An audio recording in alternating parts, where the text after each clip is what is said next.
شعیب علیہ السلام نے انہیں پھر سمجھایا تو وہ بولے، قالوا يا شعيب ما نفقه كثيرا مما تقول وإنا لنراك فينا ضعيفا ولولا رهطك لرجمناك وما أنت علينا بعزيز۔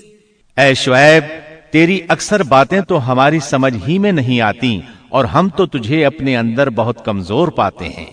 اگر تیرے قبیلے کا خیال نہ ہوتا تو ہم تجھے سنسار کر دیتے اور ہم پر تمہارا دباؤ تو ہے ہی نہیں۔ اس پر آپ نے فرمایا، یا قوم ارہطی اعز علیکم من اللہ۔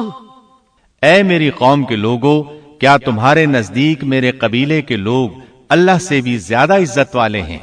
مطلب یہ کہ تم میری قوم قبیلے سے تو ڈرتے ہو لیکن اللہ تعالیٰ کا تمہیں کچھ بھی ڈر نہیں۔ اس موقع پر انہوں نے اپنی قوم کو یوں خبردار کیا، وَيَا قَوْمِ اعْمَلُوا عَلَى مَكَانَتِكُمْ إِنِّي عَامِلٌ سَوْفَ تَعْلَمُونَ من يأتيه عذاب يخزيه ومن هو كاذب وارتقبوا إني معكم رقيب۔ اے میری قوم، اب تم اپنی جگہ عمل کیے جاؤ، میں بھی عمل کر رہا ہوں۔ بہت جلد تمہیں معلوم ہو جائے گا کہ کس کے پاس وہ عذاب آتا ہے جو اسے رسوا کر دے اور کون ہے جو جھوٹا ہے۔ تم بھی انتظار کرو، میں بھی تمہارے ساتھ انتظار کرتا ہوں۔ پھر آپ نے دعا فرمائی، اے اللہ میرے اور میری قوم کے درمیان فیصلہ کر دے۔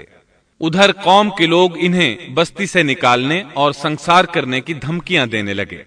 آپ کی دعا کے الفاظ سورہ اعراف آیت 99 میں آئے ہیں، ربنا افتح بيننا وبين قومنا بالحق وأنت خير الفاتحين۔ اے ہمارے پروردگار، ہمارے اور ہماری قوم کے درمیان حق کے موافق فیصلہ کر دے اور تو سب سے اچھا فیصلہ کرنے والا ہے۔ آخر کار فیصلے کی گھڑی آ پہنچی۔ اللہ تعالیٰ نے سیدنا شعیب علیہ السلام اور ان پر ایمان لانے والوں کو نجات عطا فرمائی اور ان کی قوم پر عجیب و غریب عذاب نازل ہونا شروع ہوا، اور عذاب صرف ایک ہی قسم کا نہیں تھا، کئی نوعیتوں اور شکلوں میں آیا۔ اللہ سبحانہ و تعالی ہمیں اپنی قدرت کی نشانیاں دکھاتے ہیں کہ قوم عاد کس طرح تند و تیز ہواؤں سے تباہ کی گئی، جبکہ شعیب علیہ السلام کی قوم کو اس کے بالکل برعکس عذاب دیا گیا۔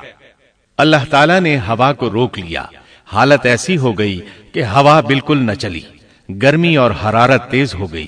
پھر اللہ تعالیٰ نے بستی سے باہر ایک بادل بھیجا، اس کے نیچے سایہ تھا، بچے بوڑھے جوان اور عورتیں سبھی اس سائے میں جگہ پانے کے لیے بھاگے تاکہ گرمی سے بچ سکیں۔ آخر بادل کے نیچے پہنچ کر بیٹھ گئے۔ جو ہی سب وہاں پہنچ کر بیٹھے، ان کے نیچے کی زمین ہلنے لگی، ہچکولے کھانے لگی، یہاں تک کہ زلزلہ شروع ہو گیا، سب گھٹنوں کے بل گرتے چلے گئے۔ اسی وقت جبریل علیہ السلام تشریف لائے اور ایسی زوردار چیخ ماری کہ اس چیخ کی شدت کی تاب نہ لاتے ہوئے سب کے سب وہیں ڈھیر ہو گئے۔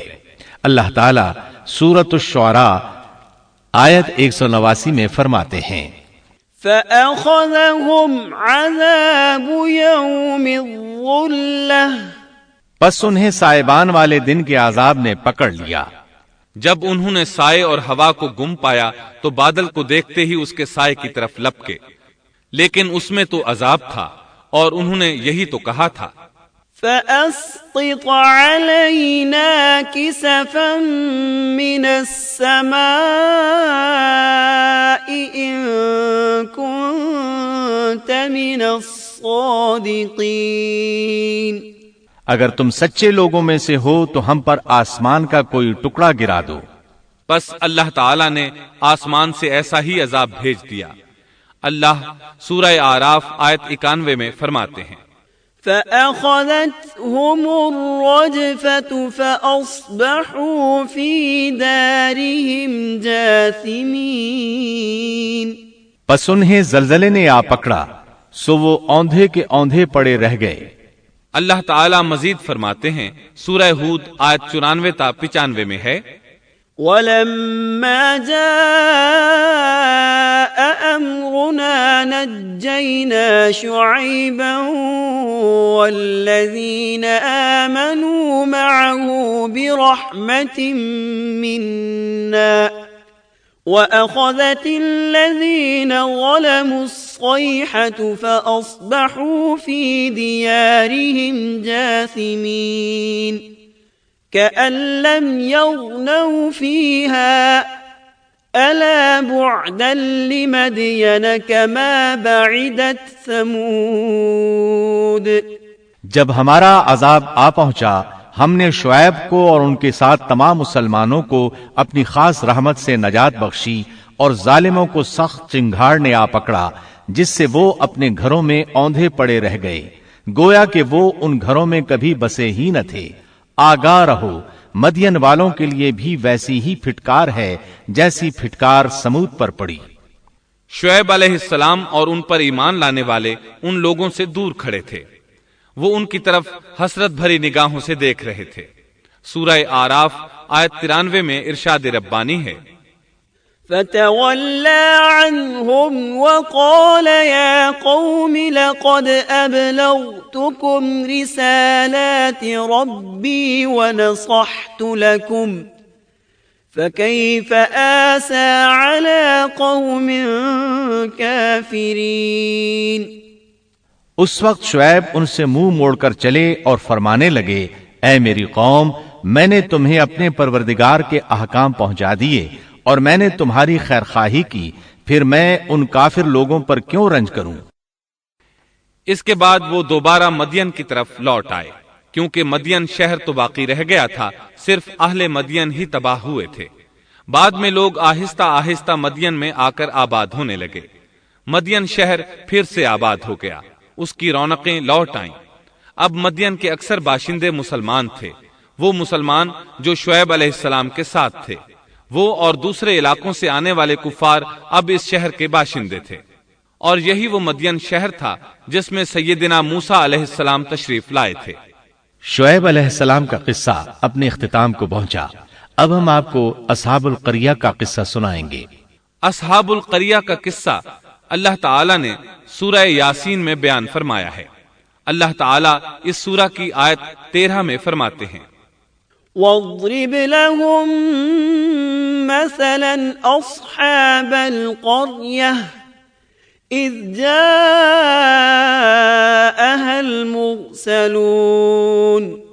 اور آپ ان کے سامنے ایک مثال یعنی ایک بستی والوں کا قصہ بیان کیجئے جبکہ اس بستی میں کئی رسول آئے. اکثر مفسرین کے قول کے مطابق یہ بستی انطاکیہ ہے. یہ ملک شام کے شمال میں ترکی کے قریب واقع ہے. اس بستی میں اللہ تعالیٰ کے رسول تشریف لائے جیسا کہ سورہ یاسین آیت 14 میں ہے اذ ارسلنا الیہم اثنین. جب ہم نے ان کے پاس 2 رسولوں کو بھیجا. ایک ہی وقت میں 2 نبی دونوں دعوت پیش کرتے ہیں لیکن ہوا کیا اللہ فرماتے ہیں فَكَذَّبُوهُمَا فَعَزَّزْنَا بِثَالِثٍ فَقَالُوا إِنَّا إِلَيْكُمْ مُرْسَلُونَ. سو ان لوگوں نے اول دونوں کو جھٹلایا پھر ہم نے تیسرے سے تائید کی سو ان تینوں نے کہا کہ ہم تمہارے پاس بھیجے گئے ہیں. مطلب یہ کہ 3 نبی بیک وقت انہیں اللہ کا پیغام سناتے رہے. ایک قول کے مطابق ان تینوں کے نام صادق، صدوق اور شلوم تھے. واللہ عالم. انہوں نے اپنی قوم کو توحید کی دعوت دینی شروع کی، انہیں ڈرانا شروع کیا اور یہ اعلان بھی کیا وَمَا عَلَيْنَا إِلَّا الْبَلَاغُ الْمُبِينُ. ہمارے ذمے تو صرف واضح طور پر پہنچا دینا ہے. تمہیں ہدایت سے سرفراز کرنا ہماری ذمہ داری نہیں، ہدایت صرف اللہ تبارک